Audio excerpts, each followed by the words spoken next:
A violation of U.S. flag code. That's the accusation, because the Biden administration placed the Progress Pride flag center next to two American flags. And flag code says the flag must be above or preeminent, centered above all else.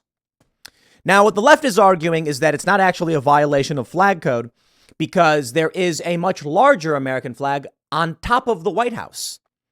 I think it's a silly argument. It really is just going to come down to whether or not you want to justify your position to your side.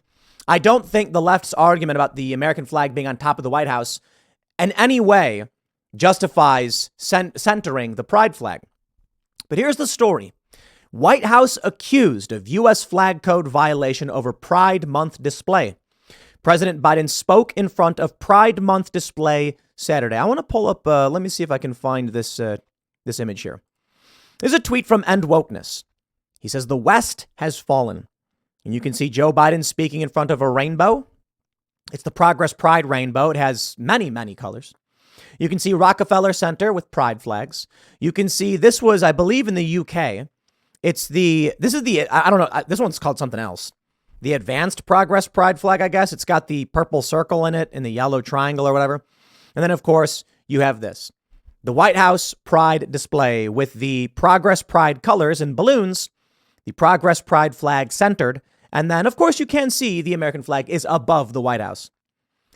I'm going to say something that will trigger the left, and I hope they hear it. The pride flag, the Progress Pride flag, is the same thing as the swastika. Now, it does not represent the same ideology. That's not what I'm saying. What I'm saying is people tend not to understand the history of the swastika as a symbol and how it was appropriated by evil people to do evil things, to justify their evil. It made perfect sense. The swastika for a long time was is a religious symbol and is all over the United States, even to this day. The Nazis appropriated that symbol for that reason. And now that symbol is associated with the utmost evil. And I think, yes, absolutely. There are a lot of people I know who try and make that argument about restoring the symbol or whatever. And it's like, look, words have meanings. Symbols have meanings. They convey ideas. Memes convey ideas. If the overwhelming amount of people decide a symbol means a thing to them, it does. Just because to you the symbol might mean something good does not mean that it is a good symbol to the majority of the people. What I'm trying to say is you can argue that what I mean to say when I show something is a good thing. But if you know the idea conveyed is a bad thing, you basically you're basically just cussing at people. You know what I mean? Like, you might think a word is fine. Someone else might not. And the question is, do you mean to convey a negative or positive thing to these people? That's my point. I guess my point ultimately comes down to this. Humans are the deciding factor, and winning the culture war is what matters. Let me show you this story. We'll get the argument about the pride flag and the flag code violation. And then I want to show you some images and a news report out of Chicago to make my point. And to clarify, my point is this. The rainbow, it's pretty. We like it. The Progress Pride flag, it's supposed to represent something good. But what happens when those people use it for evil? Yes, there will come a time, in my opinion, where the pride flag will be seen, maybe not in the exact same way, but it will be seen in a very, very, very dark and negative way. I mean, you can take a look at the Soviet flag. I was at a protest in Boston, and there were lefties saying, we're here to protest or whatever. And then I said, but are you communists? And they're like, no, we oppose that stuff. And I said, then why is your guy flying a communist flag? They pointed to the right and said the right was bad because they had a Confederate flag. And I said, yeah, it's one guy. It's, one guy waving a Confederate flag does not represent the entirety of the group. It's probably some guy who showed up. And they said, yeah, but why would they allow it? And I said, well, you guys have a Soviet flag, not even a communist one, it's a literal Soviet Union. And he said, no, we don't. And I was like, bro, look. And he turns around and he's like, he's not with us. And I'm like, you see my point? But flags, when they're used by bad people, ultimately represent bad things later on. Here's the story from Fox News. Joe Biden's administration is receiving backlash online over its Pride Month display at the White House on Sunday, as many Twitter users are saying it violates U.S. flag code. Twitter users argue the display violates section of the flag code that mandates the American flag be in the center of any display featuring multiple national flags or pennants. To advance revolutionary transgender agenda targeting children, Biden violates basic tenet of U.S. flag code and disrespects every American service member buried under its colors, wrote Judicial Watch President Tom Fitton. Now, here's why I think the left's counter defense there on this is incorrect. Ari Drennan says, quick question for the flag code enthusiasts demanding that the president resign over this scandal. Which flag is at the center and the highest point in this photo from the event? And of course, it is the American flag, centered right above all else. However, flag code is a reference to the event. The flag above the White House is always above the White House. The flag above the White House was not placed there for an event. The pride flag and these two American flags were. That's the argument. Now, personally, I'm not saying Biden should resign because they placed a progress pride flag in the middle. One could even argue, yes, it does violate flag code, but they put two American flags and only one pride flag. So in that case, it's like, oh, well, you can argue that the American flag is more prominently displayed and it is above the White House. I honestly don't care all that much about the placement of the flag. I care about the placing of the flag in its entirety, the ideological capture of a nation. Why is a flag that represents a political ideology being flown? Serious question. When do we ever fly any flags like this? Now, there are historical flags to American history that symbolize the ideals of America. That is the Gadsden flag, the Gonzales flag, and things like that.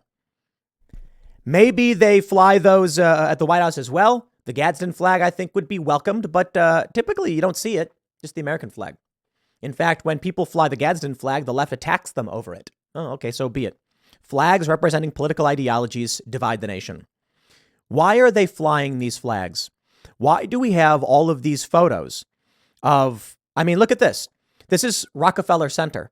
Why did they replace the flags of the world with pride flags? These are flags of ideology. Well, here's end wokeness. The death of a nation summed up in two photos. Far left extremists tearing down a statue and the White House proudly displaying an ideological flag. This is the ideological capture of a nation. I'd like to show you this report. Swastikas on public buildings and homes in Chicago, so that you can understand what it means with ideological capture. The Gadsden flag may come to mean negative things to people in the future, as I mentioned with the symbol of the swastika. That does not mean people should outright abandon all symbols, but my point is simply this. The swastika, overwhelmingly to people in the West, is derogatory. It's an insult. It is conveying a very dark and negative message to those people. My question is, what idea are you trying to present to people when you communicate, and do you communicate effectively? That is to say, it's hard to know exactly when or when not to say certain words, use certain ideas or symbols, depending on the group you're talking to. If you go to, I think, like India or China, I don't think they view the swastika in the same way at all as the West. So are you conveying a good idea? I am not saying this as like, be scared politically. Look, I got a Gadsden flag hanging in my skate park.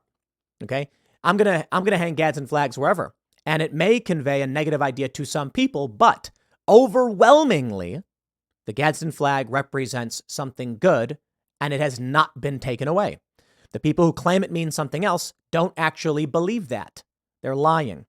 The reason they don't like the Gadsden flag is because it represents American freedom and independence, meritocracy, personal responsibility, etc. It defies communist tendencies. The swastika, on the other hand, we were all raised, and it's an inversion, by the way. But it is complicated. I'm not going to pretend like it's simple and easy. What I'm trying to say is, you're never going to see me supporting anyone wanting to use this and making some argument. There's a group called Raelians. They want to use the symbol. There are churches that want to use the symbol. I disagree. I'm like, we don't live in that world anymore. Now, I get it. They want to take it back or whatever, and they want to strip the negative from it. Well, I think you kind of lost that one. I'm not an absolutist. I think you can lose things. It is what it is. But here's the story. Swastikas on public buildings and homes in Chicago.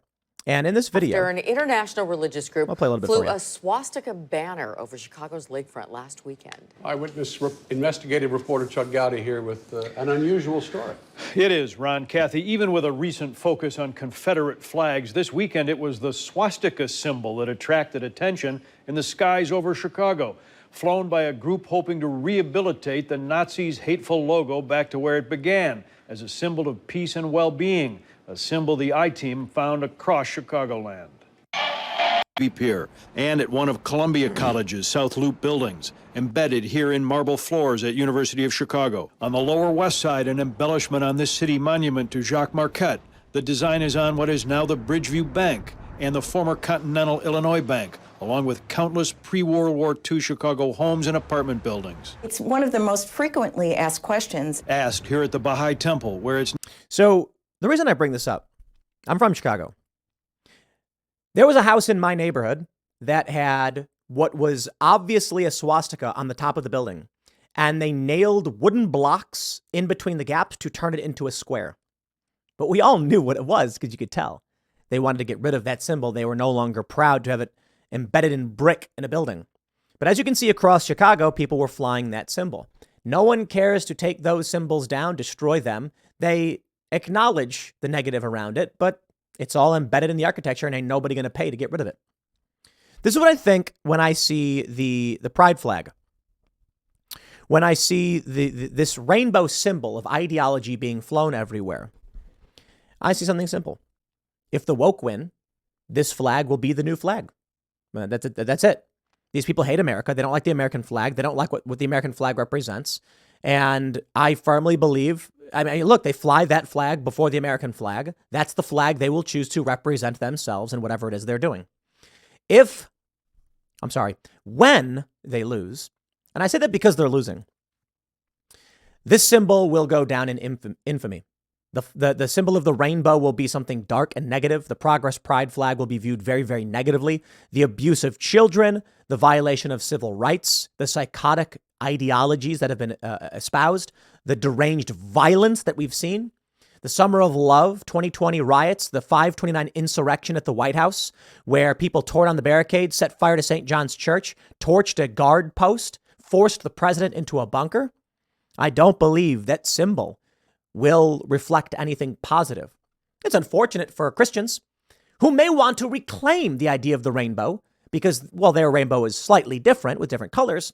It is still a symbol of God's covenant to the earth never to flood the planet again. And the woke leftists have taken that symbol and used it in their ideological push. You see where I'm going with this? While they don't represent the same thing, the idea that a nation would fly the flag of ideology is no different than what the Nazis were doing, replacing Germany with their cult, psychotic ideology, the murderous rampage, the pure evil that came along with it. I'm not saying all woke people, all pride flag stuff is pure evil. I think the ideology is evil and figuratively demonic. It is a malevolent force. But a lot of people in Germany were going along with the machine. There's that one famous photo where everyone's doing the salute, but that one guy who's all angry and like refusing to do it. I feel for that guy. To watch your country be captured by a psychotic and deranged ideology. And we see that happening now all around us. But I don't believe that we will lose this one. I really don't. You see, there's something stronger than ideology, and that is cultural tradition, which doesn't always win, but there is a genetic component, I believe, to what makes America. Trigger all the lefties. No, this is not to say anything related to race. I think the people who come to this country, the immigrants, the various racial backgrounds, share a propensity towards freedom. And here's what I think. You take a look at what makes America. People who didn't want to be a part of the establishment, wanted to be free, were willing to die to do it. They immigrate to this land. And a lot of bad things came along with it. I mean, the Native Americans and the colonists were fighting, but it was people who immigrated to this country. Something about them, within them, not completely a genetic component. I believe nature and nurture have a balance within them. But a lot of people in Europe were like, I'm leaving this place. It's bad for a variety of reasons. I'd rather go live in the woods in the middle of nowhere in a new country and just find something new. And the colonists came. But I don't believe that those colonists are unique in that respect. Throughout the past several centuries, many people from all over the world chose to emigrate to the United States. People of all different racial backgrounds. But within them was something that drove them to adventure, to find something new, to take the risk and responsibility among themselves to better succeed. And this includes the illegal immigrants who are walking to this country through the southern border. There is something that America represents that people from all over the world are willing to chase after with all of the risks included. And I think that makes it very, very difficult to defeat. The people who are coming to the United States illegally, they should come legally, but they come illegally. I respect these people. All of them, every single one. I do not respect them committing crimes to enter the country criminally. They should come in legally. I know it's not easy, but I respect it. You know why? These are people who see economic opportunity and see a dream of a great place in the United States. And they're willing to risk everything to be here. You have people who will travel thousands of miles for the American dream. And that is what drives people here. People from Africa, from Brazil, from Central America, people from Honduras, people from Asia. It doesn't matter where you are. There is something within these people that drives them to be here. And you can't defeat it. You can't. Now, the left, the Democrats certainly want these people coming in the border. They didn't do anything about it. And there is a net economic negativity to uncontrolled migration. I'm not saying I support any of the actual illegal acts, criminal immigration. But these people, at the very least, look, take your pick. Ideologically captured lazy lefties or hardworking and driven migrants. I would choose the hardworking and driven migrants any day. However, illegal immigration crosses the line. We can't have a functioning system if there's no controls. And so I personally want all of the immigrants, every single one who wants to come here, But you got to do it legally so that we can have an effective placement, so that the economy can function properly. And part of that is you understand what makes this country great. So that's what I see when I see those pride flags. I see an attempt. I see people who are maladjusted, developmentally disabled, incapable of rational thought, and unwilling to do work. And that's what that flag represents. It represents exploitation, gluttony. In fact, they call it the pride flag, and I think it's the great name for it because to me, it represents all of the 7 deadly sins. I mean, all of them. Gluttony, obviously. This is the body positivity movement. Envy? Oh, come on. Wealth redistribution? Your hard work be mine? Pride? That one's obvious. It's the name of the flag, and these people display around in the streets in lewd behavior and sexually inappropriate behavior. That's pride. And also lust. Greed. Greed and envy go hand in hand. Sloth, you name it. They don't want to do any work. Wrath, the violence of the far left, the firebombing of buildings. You get all of it. I think that was all of them. Did I miss any of the 7 deadly sins? Said pride, gluttony, envy, wrath, sloth, greed, and what did I just miss? I missed one. That's 6. Pride, envy, gluttony, sloth, wrath. Now I can't. Greed. And then what's the last one I'm forgetting? Pride. Wait, did I say pride twice? Whatever. You get the point. Going through them on the fly. But you get my point. I think the flag represents all of the 7 deadly sins. And so here we are. These are people who want from you, don't want work. They want more. They want power. They're angry. They're violent. Not every single one. Many of these people are just marching in lockstep out of fear. And then what? The system collapses around. Everyone suffers because of it. But I don't know if it's possible in the U.S.